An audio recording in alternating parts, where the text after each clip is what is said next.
வேவும் தொலைக்காட்சி நேயர்களே, மீண்டும் ஒரு நிலைக்கும் நிமிடங்கள் நிகழ்ச்சியிலே உங்களை சந்திப்பதில் நான் மகிழ்ச்சி அடைகின்றேன். வணக்கம். வழமை போல கலையகத்திற்கு 2 பிள்ளைகள் வந்திருக்கிறார்கள். இன்னும் சில விடயங்களை பற்றி அறிவதற்காக. வணக்கம் பிள்ளைகளே. வணக்கம் ஃபாதர். பிள்ளைகளே, நாங்கள் புனிதர்களை பற்றி நம்முடைய இந்த நிலைக்கும் நிமிடத்திலே கதைச்சிருக்கிறோம்.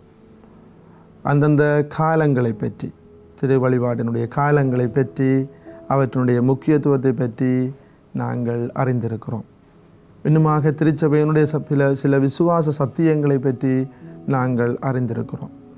அதே போல் இன்றைக்கும் நான் நம்முடைய திருச்சபையிலே கொண்டாடப்படுகின்ற ஒரு விழாவை பற்றி, ஒரு பெருவிழாவை பற்றி, அந்த பெருவிழாவினுடைய உண்மை என்ன, ஏன் அந்த பெருவிழா வேறு ஒரு நாளிலே கொண்டாடப்படுகிறது, இவற்றினுடைய உண்மைகளை உங்களுக்கு நான் சொல்லித் தருகிறேன். ஏனென்றால் இது பலருக்கும் என்று தெரியாமல் இருக்கிறது.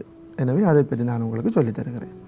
என்ன பெருவிழா ஃபாதர் இன்னைக்கு நாங்கள் பார்க்க போகிறோம்? நாங்கள் இன்று உங்களுக்கு நான் சொல்லித்தரவிருப்பது இயேசுவினுடைய திருவுடல் திரு இரத்த பெருவிழாவை பற்றி. இதை சொல்லுவதாக இருந்தால் லத்தீன் மொழியிலே கோப்பஸ் கிறிஸ்டி என்று சொல்லுவார்கள்.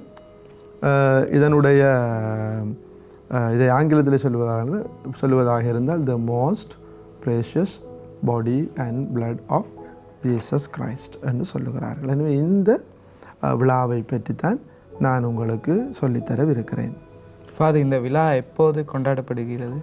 ரைட், பாருங்கள், திருப்பியும் இருக்கா நாங்கள் போவோம். தவக்காலம், பாஸ்கா காலம், அதற்கு பிறகு பாஸ்கா காலத்துக்குள்ளே வருவது இயேசுனுடைய விண்ணேற்பு 40 நாட்களின் பின், அதற்கு பிறகு தூய ஆவியானவருடைய வரவு, இயேசு உயிர்த்ததன் பின் இயேசு விண்ணகம் சென்று 10ஆவது நாளில், அதற்கு பிறகு நாங்கள் கொண்டாடுகின்றோம் மூவரு கடவுளினுடைய திருவிழா. தொடர்ச்சியாக இதை நாங்கள் அறிந்து கொள்ள வேண்டும். மூவரு கடவுளினுடைய திருவிழா. மூவரு கடவுளுடைய திருவிழாவுக்கு பிறகு வருகின்ற ஞாயிற்றுக்கிழமை, அடுத்த ஞாயிற்றுக்கிழமை, மூவரு கடவுளுடைய திருவிழாவுக்கு அடுத்து வருகின்ற ஞாயிற்றுக்கிழமை கொண்டாடுவதே இயேசுவினுடைய திருவுடல் திரு இரத்த பெருவிழா, கோப்பஸ் கிறிஸ்டி. சரிதானே? இதற்கு ஒரு முக்கியமான பின்னணி இருக்கிறது. அதை நான் உங்களுக்கு விளங்கப்படுத்துவேன். ஏதாவது நீங்கள் கேட்கணுமா? ஏன் ஃபாதர் இந்த நாங்கள் இயேசுவின் திருவுடல் திரு இரத்த விழாவை கொண்டாடுகின்றோம், அதற்கான முக்கிய காரணம் என்னது? முக்கியமான காரணம் என்னவென்று சொன்னால், இயேசுவினுடைய திருவுடல் திரு இரத்தத்திற்கு நாங்கள் கொடுக்க வேண்டிய அதியுயர் மரியாதையை இங்கே காட்டுகிறது. பாருங்கள், நற்கருணையிலே இயேசு என்ன செய்கிறார்? பிரசன்னமாக இருக்கிறார். The real presence of God Jesus என்று சொல்லுவார்கள். Real presence of Jesus.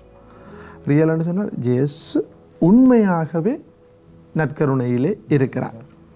பாருங்க எப்படி இருக்கிறார் என்றால், உடலோடும் இரத்தத்தோடும் ஆன்மாவோடும் தெய்வீகத்தோடும், உடலோடும் இரத்தத்தோடும் ஆன்மாவோடும் தெய்வீகத்தோடும் இயேசு நற்கருணையிலே பிரசன்னமாக இருக்கிறார். இது ஒரு பெரிய கேள்வியாக இருந்தது. எப்படி என்று சொன்னால், இயேசுனுடைய நற்கருணையில் இயேசுனுடைய பிரசன்னம் திருப்பலி நேரத்தில் மாத்திரம்தான், அதற்கு பிறகு இயேசுனுடைய பிரசன்னம் இல்லை. இப்படியான வாதாட்டங்கள் இருந்தது. அது மாத்திரமில்லாமல் நற்கருணை கூட்டுக்குள்ளே இருக்கிற இயேசுனுடைய நற்கருணையிலே இயேசுனுடைய பிரசன்னம் இல்லை. இப்படியான பல கேள்விகளும் விவாதங்களும் இருந்தது. 13ஆம் 14ஆம் நூற்றாண்டுகளிலே இது தொடர்பாக பல விவாதங்கள் நடக்கின்ற பொழுது பல நற்கருணை புதுமைகளும் நடந்தன. எனவேதான் நற்கருணை ஆண்டவருக்கு, நற்கருணைக்கு கொடுக்க வேண்டிய முன்னுரிமை, அதிலே கிறிஸ்தவர்கள் கொண்டிருக்க வேண்டிய விசுவாசம், ஆழமான பற்று, இவை அனைத்தையும் வெளிப்படுத்துவதற்காகவே இந்த விழா கொண்டாடப்படுகிறது. ஃபாதர், அந்த நற்கருணை புதுமைகள்னு சொன்னீங்களே, அந்த நற்கருணை புதுமைகளை கொஞ்சம் சொல்லலாமா? நற்கருணை புதுமைகள் நிறைய இருக்கிறது. அவற்றை நாங்கள் ஒவ்வொன்றாக எடுத்து சொல்ல முடியாது. ஆனால் நிறைய நற்கருணை. ஒரு முறை விசுவாசம் இல்லாத குருவானவர் அப்பத்தை பிற்கின்ற பொழுது அது இரத்தமாக மாறியது. நான் பத்திமா மாதாவினுடைய அந்த சிறுவர்கள் 3 பேர், அவர்களுக்கு அங்கே காட்சியிலே அந்த தூதன் அப்பத்தை பிடிக்கிற பொழுது உடைக்கப்பட்ட அந்த அப்பத்திலிருந்து இரத்தம் அப்படியே வழிந்து கிண்ணத்தை நிரப்பியது. இவ்வாறு பல புதுமைகள் இருக்கிறது. எனவே அவற்றை பற்றி நாம் ஒன்றொன்றாக கழித்து கொண்டிருக்க முடியாது. ஆனால் நிறைய புதுமைகள் வரலாற்றில் நடந்தேறி இருக்கின்றன. எப்படி ஃபாதர் சாதாரண ஒரு அப்பமும் ரசமும் இயேசுவின் திருவுடலும் திருரத்தமுமாக மாறுகின்றது? இயேசுவினுடைய திருவுடலாகவும் இரத்தமாகவும் எப்படி மாறுகின்றது பாருங்கள். பீடத்திலே வைக்கப்படுகின்ற அப்பமும் ரசமும் குருவானவர் வானக தந்தையை நீர் மெய்யாகவே தூயவர், தூய்மையானத்திற்கு மூற்று. ஆகவே உம்முடைய ஆவியை பொழிந்து இக்காணிக்கைகளை புனிதப்படுத்த உம்மை வேண்டுகின்றோம். இவ்வாறு எங்கள் ஆண்டவர் இயேசு கிறிஸ்தின் உடலாகவும் இரத்தமாகவும் எங்களுக்கு மாறுவனமாக என்று இந்த கையை வைக்கின்ற பொழுது தூய ஆவியானவருடைய பிரசன்னம் அப்பத்தையும் ரசத்தையும் இயேசுனுடைய உடலாகவும் இரத்தமாகவும் மாற்றுகின்றது. திருவுடல் திரு ரத்தம் அங்கே உதயமாகிறது. விளங்குதானே? இது இதுதான் நடக்கின்ற மாபெரும் புதுமை. ஒவ்வொரு நொடியும் உலகின் ஏதோ ஒரு பாகத்திலே நடைபெறுகின்ற மாபெரும் புதுமை இந்த நற்கருணை புதுமை தான். விளங்குதான். இயேசுவின் உடலும் இரத்தமும் அப்பமும் ரசமும் இயேசுனுடைய உடலாகவும் இரத்தமாகவும் மாறுகின்ற இந்த மாபெரும் புதுமை. ஃபாதர், இப்போ ஆலயங்களில் நற்கருணை பாணி செய்கிறாங்க தானே, அதற்கான காரணம் என்ன ஃபாதர்? ரைட். இதை நான் உங்களுக்கு சொல்வதற்கு முன்னுக்கு பெரிய வியாழன் மற்றும் பெரிய வியாழனுக்கும் இந்த நாளுக்கும் இடையில் ஏதாவது தொடர்பு இருக்கிறதா? ரைட். இது முக்கியமான விஷயம். அன்பான பிள்ளைகளே, இந்த இயேசுவினுடைய திருவுடல் திருரத்த பெருவிழா மூவொரு கடவுளினுடைய பெருவிழாவுக்கு அடுத்ததாக கொண்டு வரப்பட்டதற்கான அடிப்படையான காரணம் என்னவென்று சொன்னால், இயேசு எப்பொழுது நற்கருணையை ஸ்தாபித்தார்? பெரிய வியாழக்கிழமை அன்று ஸ்தாபித்தார். அன்று அது மட்டும்தானா நிகழ்ந்தது? இல்லை, பல நிகழ்ச்சிகள் நடந்தது. இயேசு நற்கருணையை ஏற்படுத்தினார், அன்பு கட்டளை கொடுத்தார், பாதங்களவுகின்ற சடங்கு நடந்தது, குருத்துவத்தை ஏற்படுத்தினார். வேறு என்ன? திருப்பலி நிறைவேறியது, முதல் திருப்பலி. இவ்வாறு பல விடயங்கள். அதன் பிறகு பாருங்கள், நாங்கள் இளைப்பாற்றியின் மேடை என்று அழைக்கப்படுகின்ற இளைப்பாற்றியின் மேடைக்கு நற்கருணையை பவனியாக கொண்டு சென்று அங்கே வைப்போம் இல்லையா? அந்த நேரத்தில் நாங்கள் எதை நினைப்போம்? இயேசுனுடைய ஜெஸ்டமனி அனுபவத்தை நினைக்கிறோம். எனவே நாங்கள் எல்லோரும் இயேசுனுடைய துன்பத்தோடு பாடுகளோடு நம் வாழ்வை இணைத்து கொள்ள முயற்சிப்போம். அதை பற்றி தான் தியானிப்போம். எனவே இந்த நற்கருணைக்கு கொடுக்கப்பட வேண்டிய அந்த முக்கியத்துவம் அன்றைய நாளிலே கொடுக்கப்படுவதில்லை.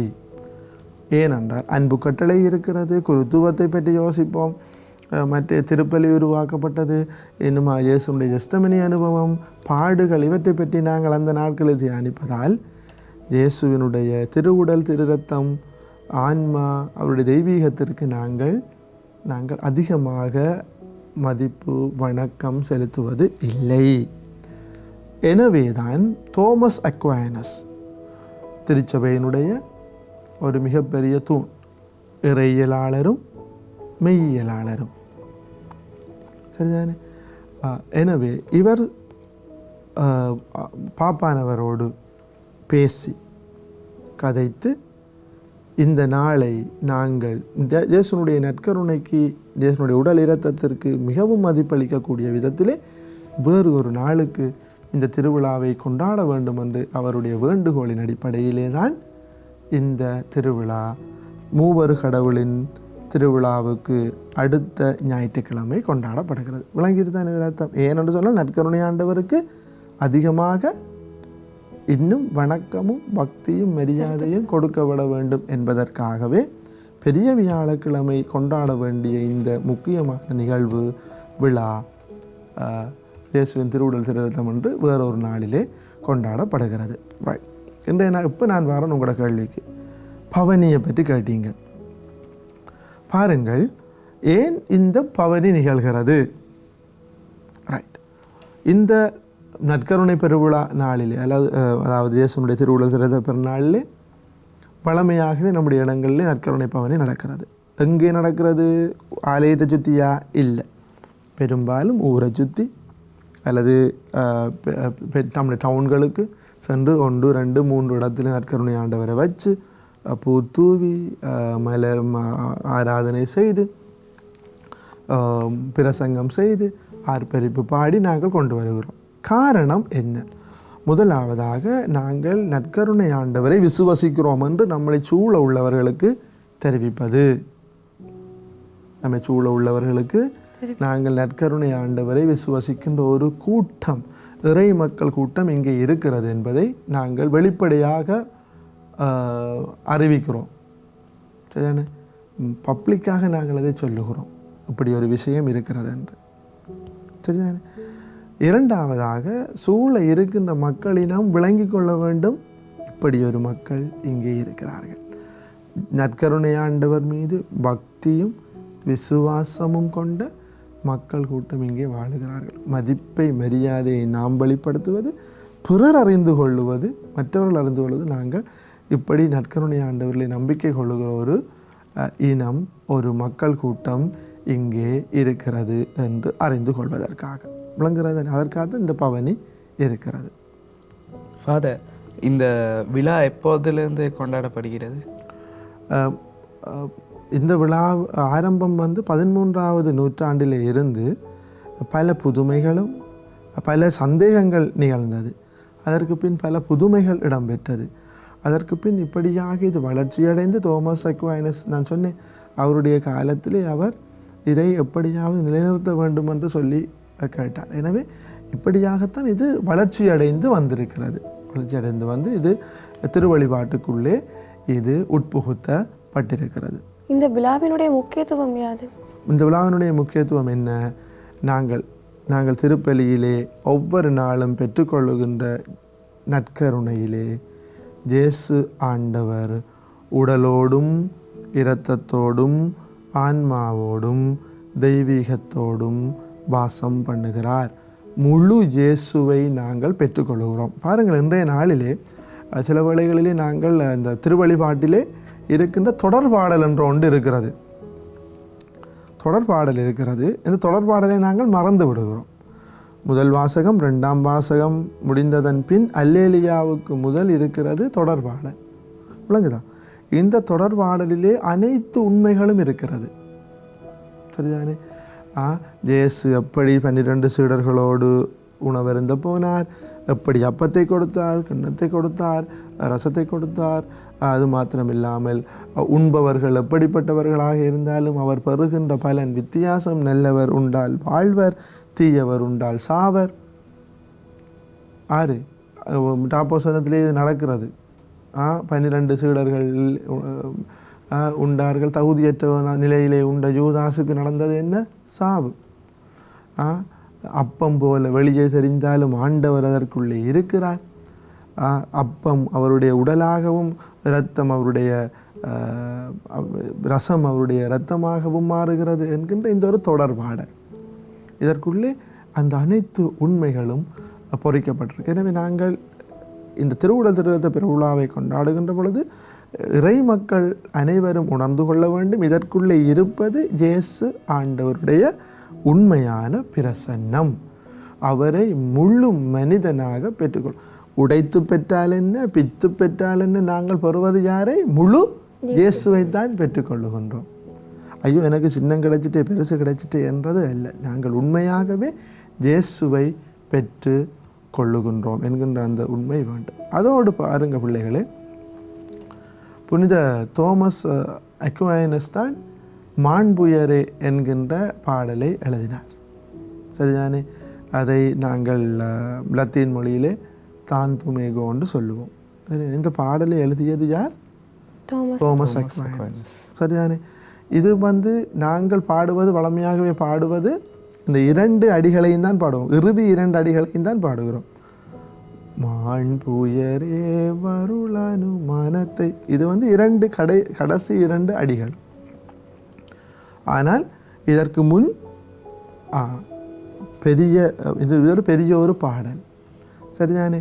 இந்த பாடல் இந்த நாளிலே பாடுவது பொருத்தமானது. முழு பாடலையும் பாடுவது பொருத்தமானது. அதை நான் உங்களுக்கு சொல்லுவதாக இருந்தால், பெரிய வியாழக்கிழமையிலே நாங்கள் அதை பாடுகின்றோம். அது எப்படி ஆரம்பிக்கிறது என்று சொன்னால், பாடுவாய் என் நாவே என்று கேள்விப்பட்டிருக்கிறீர்களா? பாடுவாய் என்னாவே மாண்பு மிக்க உடலின் இரகசியத்தை என்று இந்த பாடல் இந்த நாளிலே பவனியிலே பாடுவது பொருத்தமானது. இந்த பாடல் உருவாக்கப்பட்டது இதற்காகத்தான்.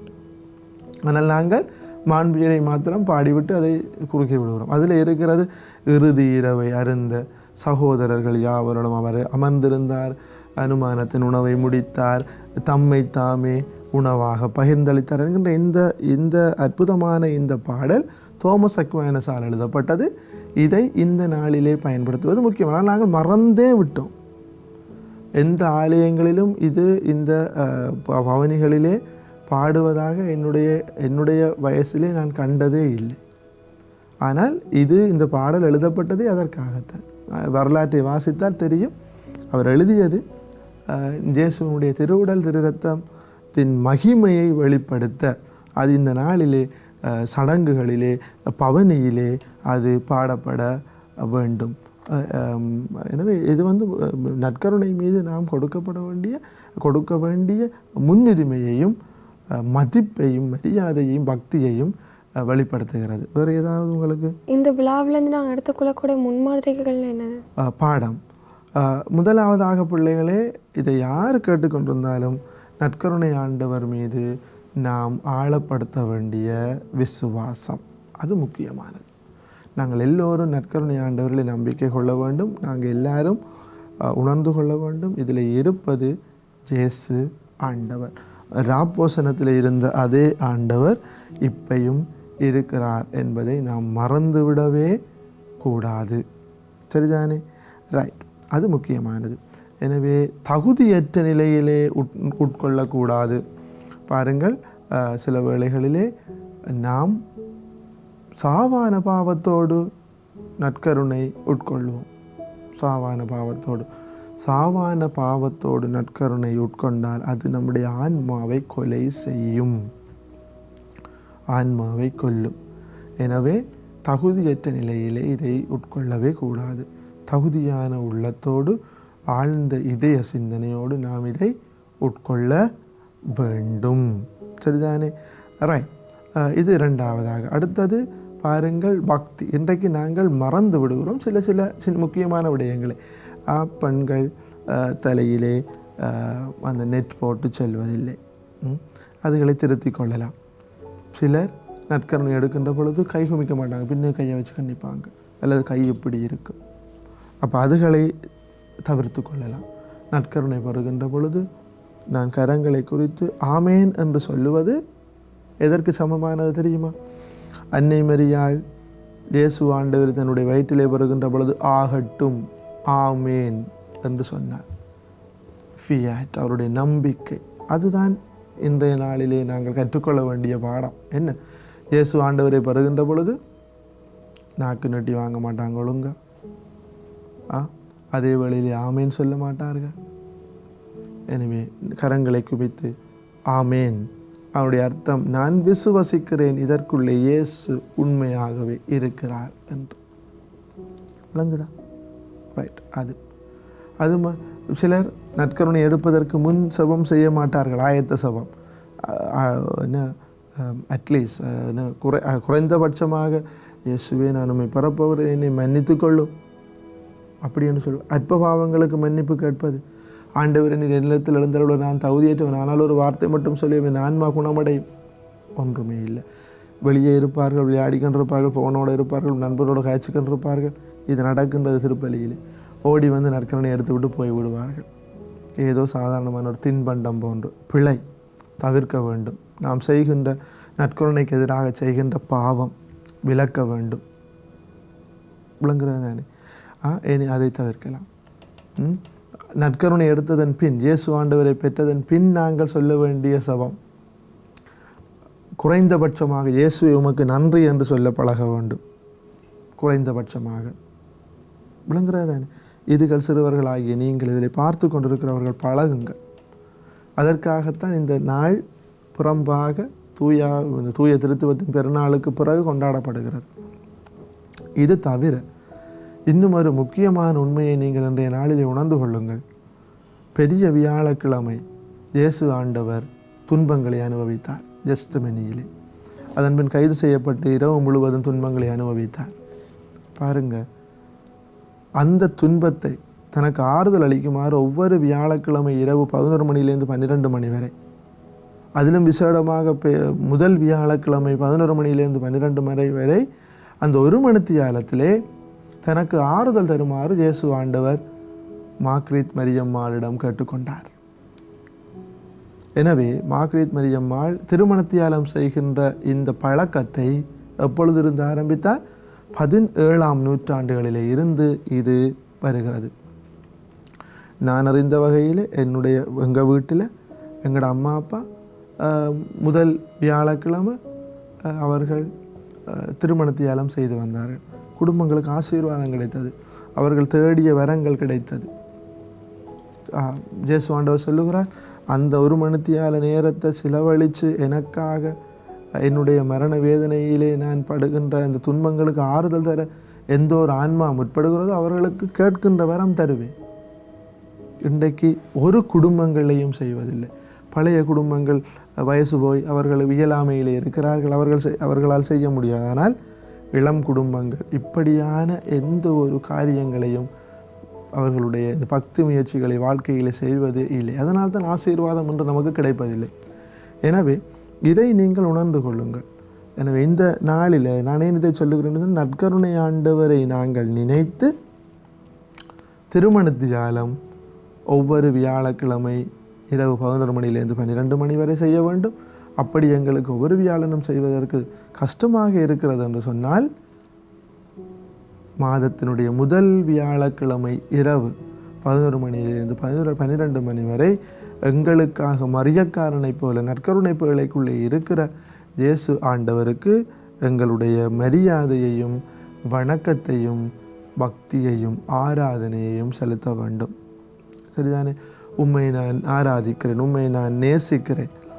கோயிலுக்கு முன்னால் போகிறது நினைத்து இயேசுவை நான் உம்மை ஆராதிக்கிறேன் என்று சொல்லுவது, இவற்றையெல்லாம் நாங்கள் இன்று மறந்து விடுவோம். ஆனால் பழைய காலத்தில் இப்படியான விஷயங்களை எங்களை சொல்லித்தந்தார். எனவே இந்த நற்கருணை விழாவை கொண்டாடுகிற பொழுது, இயேசுவின் திருவுடல் திருத்த பெருவிழாவை கொண்டாடும்போது இதுதான் நமக்கு கிடைக்கின்ற செய்திகள். அன்பான பிள்ளைகளே, இதுதான் நமக்கு கிடைக்கின்ற செய்தி. எனவே இயேசு ஆண்டவரை ஏற்றுக்கொள்ளுவோம். அவர் உண்மையாகவே உயிரோடும் இரத்தத்தோடும் ஆன்மாவோடும் தெய்வீகத்தோடும் நற்கருணையில் இருக்கிறார் என்பதை விசுவசித்துக் கொள்ளுவோம். நற்கருணைக்கு முன் சவம் செய்வோம், நற்கருணை எடுத்ததன் பின் சவம் செய்வோம். ஞாயிற்றுக்கிழமையில் கட்டாயமாக பூசையில் பங்கு பெற்றி இதய சுத்தியோடு இயேசுவை பெற்றுக்கொள்வோம். நான் இறுதியாக சொல்லித்தந்தது போல இந்த திருமணத்தியால் பக்தியை வளர்த்து கொள்ளுவோம். இதற்காகத்தான், இவ்வாறான முக்கியத்துவங்களை கொண்டு வருவதற்காகத்தான் நமக்கு இந்த நற்கருணை பெருவிழா என்று அழைக்கப்படுகின்ற கோபஸ் கிறிஸ்டி, இயேசுனுடைய திருவுடல் திருரத்த பெருவிழா தரப்பட்டிருக்கிறது. எனவே நாம் இந்த முக்கியமான விடயங்களை மனசில் வச்சுக்கொண்டு இதை பார்க்குறாக்கள், அதே வேளையில் இதில் பங்கு பெற்றி கொண்டிருக்கிற நீங்கள் சந்திக்கிற பிள்ளைகளுக்கு சொல்லுங்கள். நாங்கள் ஏன் பவனி கொண்டு செல்லுகிறோம், ஏன் நற்கருணை ஆண்டவரை எழுந்தேற்றம் பண்ணி வைத்திருக்கிறோம், அவரை வழிபட ஆராதிக்க, அவருக்கு உலகத்திலால் பல அவிசுவாசிகளால் வருகின்ற நிந்தை அவமானங்களுக்கு பரிகாரம் தேட, ஆறுதல் அளிக்க நாங்கள் கூடியிருக்கிறோம். எனவே முயற்சி செய்வோம். இயேசு ஆண்டவருடைய உடல் மீதும் இரத்தத்தின் மீதும் ஆன்மாவின் மீதும் தெய்வீகத்தின் மீதும் பற்றுக்கொண்டு, இயேசு ஆண்டவர் எங்களுடைய உண்மை கடவுளாக, நற்கருணை ஆண்டவர் எங்களுடைய உண்மை ஆன்மாவின் விருந்தாக, உங்களுடைய ஆன்மாவுக்கு வருகிற விருந்தினராக ஏற்றுக்கொண்டு அவரை வாழ முயற்சி செய்வோம். மீண்டும் ஒரு நிலைக்கும் நிமிடங்கள் நிகழ்ச்சியிலே உங்களை சந்திக்கும் வரை உங்களிடமிருந்து விடைபெறுகின்றேன். நன்றி, வணக்கம். நன்றி ஃபாதர்.